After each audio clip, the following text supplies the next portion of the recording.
people have geopolitical implications. Yeah, it's a funny story, this, because it wasn't unexpected. Most of our newspapers have been writing that it was almost certainly going to go this way today. Prime Minister was always minded to do precisely this, allow Huawei internet work, but with a limited role. But now that this happened, you can't really underestimate the sort of the geostrategic consequences, because it's the first time that Britain has been forced, certainly under a Boris Johnson government, let alone really any government, been forced to really make a hard choice about where it wants to position itself in the world. Is it going to stand on its long-standing potential principles with its ally, the United States, or is it going to do what Boris Johnson certainly argued the most pragmatic thing in the short term for the British economy, and that's go with the Chinese? And this moment, I suppose, has been coming for about 2 or 3 decades, since China's inexorable rise has been going onwards. Eventually, we're going to have to choose between one or the other. Now, it's not choosing everything, and there'll be many more decisions to come. It's not in any way finite, but it is actually quite a big moment. It says quite a lot about Britain's place in the world. Should the public, though, the British public, be reassured that the government did take security and intelligence advice and followed that, saying, actually, it's going to be okay and we can manage this? I don't really know. I don't think the British public and people who are really worried about security issues will really be comforted by the fact that the government went, look, it's fine, we had a couple of chats about it, it's all okay.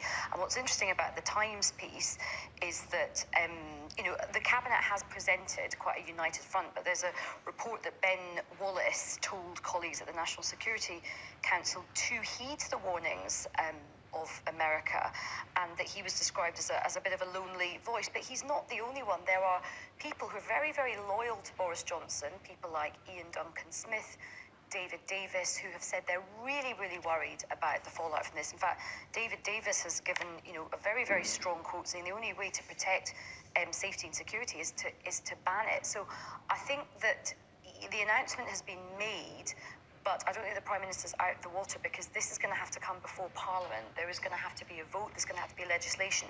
And it could well be that he finds, even with his big majority, I feel like this is the first foray, actually, post-Christmas, apart from a bit of Iran stuff, that the government has really been on the pitch with a very big domestic announcement.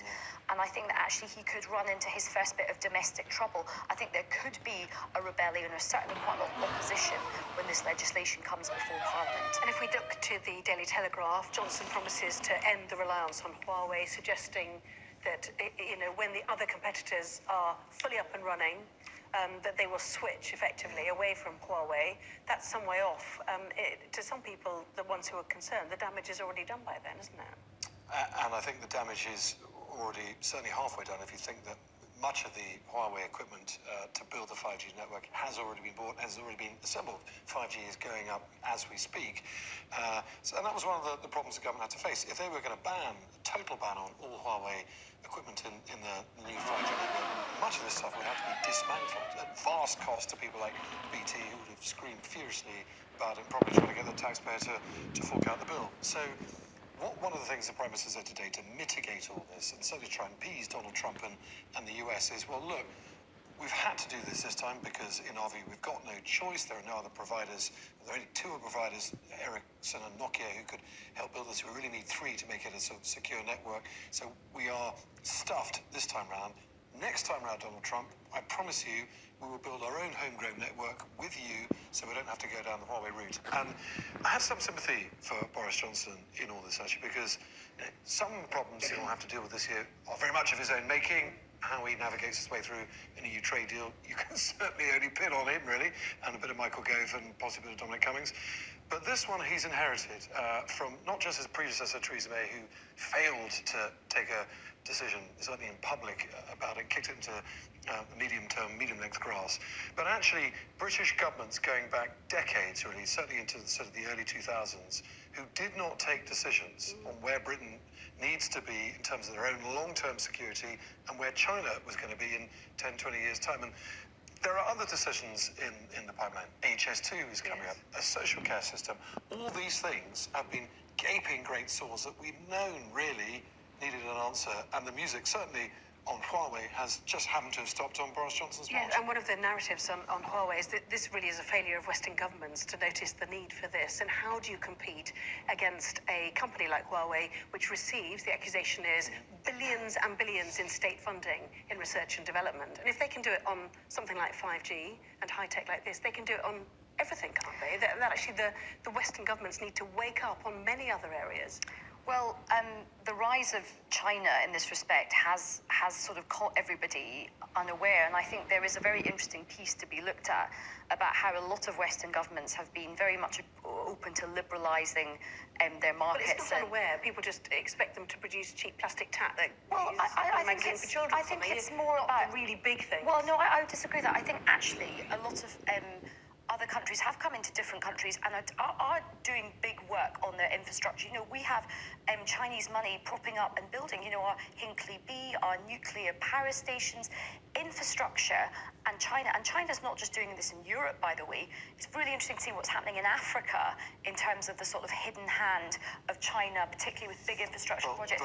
Absolutely, but one of the things that I think this country has really failed to get a grip on, it was actually one of the manifesto pledges for the Labour Party, which actually went really badly, the free broadband.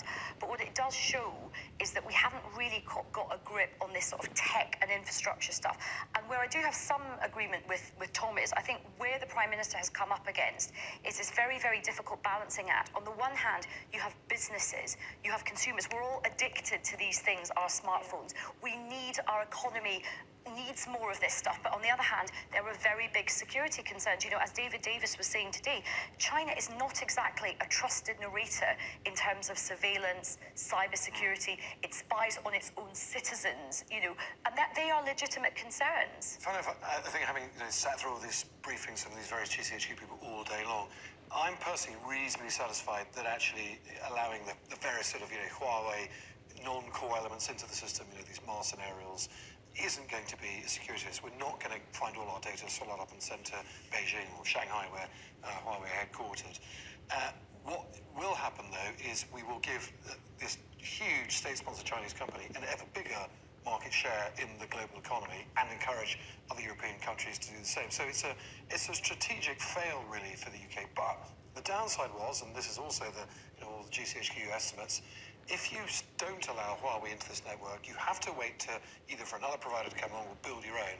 That would delay, by their own estimates, the 5G rollout by 2 to 3 years, which means we'd get left behind. So 5G is really important because of the productivity advantages it does to the economy. Connectivity, massive increase in it, and also AI. So 5G, AI, all the sort of clever things on, whether it's on the roadside or wherever, depends on 5G. So the British economy would take a huge hit, tens of billions was the sort of figures floating particularly around. as we're leaving the EU. And to loop back to what we said at the beginning, what's fascinating about this is how the geopolitics are kind of shaping. So we're leaving the EU on Friday, and I think there's a Republican senator, Tom Cotton, who came out with a very dramatic statement, says it looks to me that London has freed itself from Brussels only to concede sovereignty to Beijing. And you know what? There might be some truth in that, as the plate shift and China and other countries like India, continue to rise. It's very interesting. Except, I hate to be a party pooper. Oh, go on. Of course, this decision has got absolutely, for once, has got absolutely nothing to do with Brexit. But I'm not seeing Each things country with Brexit. has to make its own decision on this, including Europe. What it definitely, I think you're absolutely right,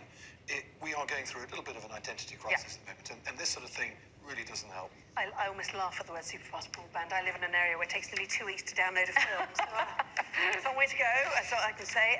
Meanwhile, we await Mr. Trump's reaction. He's been more occupied, one might say, with Middle East peace alongside Benjamin Netanyahu, who waived his right to immunity and is therefore indicted on corruption charges. President Trump's impeachment case, his defense finished today. I mean, these guys have got other things on their mind. But anyway, this is 3 years of Jared Kushner's work delivering what is, one has to be said, an Israel-focused Middle East peace solution, do you think? Is that fair? The entire thing, almost the entire thing, is an Israeli wish list, enshrining Jerusalem as the capital, recognizing all these highly controversial settlements in places like the West Bank. And, I think it's a pretty thinly veiled attempt, quite frankly, by both men to detract attention away from either Donald Trump's impeachment or Benjamin Netanyahu's own problems with corruption charges and say, look at us. Someone put it quite beautifully. The great flaw to this, of course, is if you can have a peace plan, kind of helps to have the other guys in the room who you're fighting. Palestinians refuse to even take phone calls from Donald Trump about this. And someone put it quite beautifully this morning. This is Donald Trump trying to clap with one hand. Yes, or impose a solution on the people who want nationhood, effectively. Absolutely, and that has been, the perennial issue here. It's, how do you have a two-state solution, but a state in the genuine sense definition of the word. I mean, you can't have a state if you're not allowed to have your own army, you're not allowed to sort of police your own borders, you're not allowed to have sort of free movement of people. It just isn't, it's a very one-sided solution. And I think the timing, as you pointed out, is really, really cynical, with both men facing a lot of domestic problems. And I think the timing is particularly crass as well. Just, yesterday we marked the 75th anniversary of, Holocaust Memorial Day. And actually, this seems quite a crass time to put forward a plan, which, by the way, even a lot of Israelis are saying this is not a fair plan either. And this is actually it's like throwing a sort of hand grenade into what is already a very fractious situation. And there's rumours that even Israel could start annexing parts as soon as Sunday. So this could all kind of get really inflamed very, very fast. And in terms of what's on offer to the Palestinians, a 4-year moratorium on settlement building while statehood is discussed. But the warning from the two leaders was, this is almost your last chance. Yeah, except it never is in the Middle East. There's no such thing as a last chance or an end to the story. Funny if there was one person all this did work for today quite well, and that was Boris Johnson, because Donald Trump spent the entire day talking about this and his great peace mission in the Middle East rather than Huawei. And there was a wonderful moment during Donald Trump's press conference where he said, the world has congratulated me on my tremendous endeavours. He's just been tweeting about it now.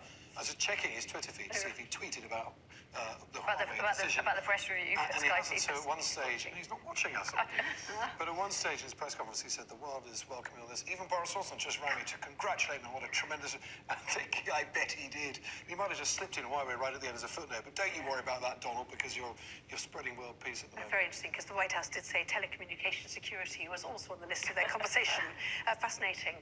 Just a reminder as well, Kay Burley, first thing tomorrow morning, after the government's decision to allow Huawei a role in the 5G network, she will be speaking to the Culture Secretary, Baroness Morgan. That's Kay Burley Breakfast live from Westminster, 7 o'clock. Plenty more to come. Is it time for interviewers? Like me, I guess, to give politicians a break. The TV chief calling for a fresh approach to political interviews. That and more in just a moment. Aisha Hazarika and the Sun's political editor Tom Newton-Dunn. Welcome back to both of you. Call off the Rottweilers. Who's saying this then? So this is the outgoing Director General of the BBC, Sir Tony Hall. He did an event this morning with Edelman, and he sort of said, look, I concede that the BBC has not got everything right of late. The BBC is under a lot of attack at the moment from sort of every wing of politics about sort of everything. Is it too right wing? Is it too left wing? Is it too Brexit? Is it too Remainer? Etc. Etc. But one of the things he's really leaned into is saying, he said that he has sympathy with politicians because some of the interviews have got too aggressive. They're too combative. You can't get a proper conversation, and that does put not just politicians off, but it also puts a lot of the viewers off as well. And I think there's a fine line to be had, because you do want to hear interviews which are inquisitorial, which are forensic, that don't let politicians wriggle off the hook. But at the same time, you don't just want to watch someone like having a punch-up either. That is not the most edifying way of getting information out But of away people. from Jeremy Paxman, they developed because politicians simply did not answer the questions. So they have only themselves to blame in a large part for the fact that they have to be asked multiple occasions to answer a simple question, sometimes even about their policy. Yeah. It is a vicious circle, though, isn't it? Because the politician thinks he's going to get beaten up. He says even less. He says even less, so he gets beaten up even more. Or she, indeed. He in the generic sense. Funnily enough, actually, these things are more he versus he. These sort of the male egos on various different national news radio programs that might be going out in the morning, going head-to-head on something. But I mean, there is a balance in all these things. I think you need to, as an interviewer, you need to have everything in your armory, charm and subtlety, as well as, bulldozer and Rottweiler. And I always find the best way to get stuff out of politicians is a fairly decent dose of flattery to begin with. Doesn't half open them up and get. But your interviews are quite different to a broadcast interview. They are, yeah. But having been on, carried out We completely don't have differently. 5 But also having been on- Newsline. But there's also the terrible pressure of getting a Newsline. You know, Today programme, you know, Sky News, whoever feels they failed unless they've ripped a news story out of a politician's, you know, mouth within that 8-minute slot they've got. We don't have very long. Do you mind if we move to Yes, the Parsons, Nicholas, which is, the Metro, R.I.P. the inside pages of the Metro, and on many of the front pages as well. What? Just such a fabulous performer and such a great contribution to this country's sort of cultural life over like 75 years or something like that. And I always remember him from the Edinburgh Festival, and because he still had his own show at Edinburgh, which was always sold out, and it was one of the most popular things on the Edinburgh Fringe, up against all these young, hot, up-and-coming comedians. And he was so charming and so great at what he did. And I think how wonderful to see somebody who was doing what he loved doing right until the end. I know many people are not that fortunate, one has to be said, Yeah. but certainly rest in peace, Nicholas Parsons. Great joy he's brought over the very many years. We'll see you at 11:30. Thank you.